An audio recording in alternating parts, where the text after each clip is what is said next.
உங்களை பார்த்தனே இவ்வளோ நாளாக வந்து வரன் பார்த்துக்கிருக்கீங்க அப்படின்னா, பெண்களாக இருந்தால், அதாவது துலாம் ராசி பெண்களாக இருந்தால் வரன் பார்த்துட்டே இருந்ததுக்கு ஏதாவது ஒரு காரணம் சொல்லி மாப்பிள்ளை வீட்டை தட்டிக்கிட்டே இருந்தாங்கன்னா, இனிமேல் உங்களை பார்த்தனே பிடிச்சிச்சு நகையே வேண்டாயா, பொண்ணை கொடுத்தா போதியா அப்படின்னு சொல்லி கூட்டு போகிறதுக்கான அமைப்பு கிரகங்கள் வாய்ப்பளிக்கும். அதே போல் ஆண்களாக இருந்தால் சொந்த வீடு வேணும், அது வேணும், இது வேணும்னு சொல்லி எனக்கு கல்யாணத்துக்கு பெரிய விஷயமாச்சு, இல்லை சொத்து இல்லைன்னு சொல்லி ஏதோ வேண்டாங்க, ஆனால் நான் கரெக்டாக இருக்கேன், எந்த கெட்ட பழக்கமும் இல்லாமல் இருக்கேன், ஆனால் எனக்கு கல்யாணம் முடிய மாட்டேங்குன்னு வருத்தப்பட்டிங்கன்னா, குரு பார்வை மூலமாக மாப்பிள்ளை தங்கமானவர் தூக்குடா, தட்டி தூக்குடா அப்படின்னு சொல்லி உங்களை ஆட்டோமேட்டிக்காக பொண்ணு வீட்டிலேருந்து கூட்டு போயிடுவாங்க. ஸோ அந்த அளவுக்கு கிரகங்கள் உங்களுக்கு சாதகமாக இருக்கிறது.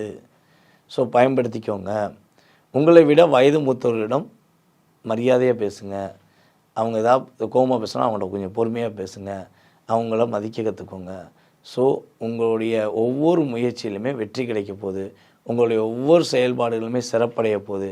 நீங்கள் நினைக்காத எவ்வளோ பிரச்சனையோ சமாளிச்சிட்டிங்க. இனிமேல் பிரச்சனையே இல்லாமல் நீங்கள் வெற்றி காண்பதற்கான ஒரு அற்புதமான காலகட்டம்.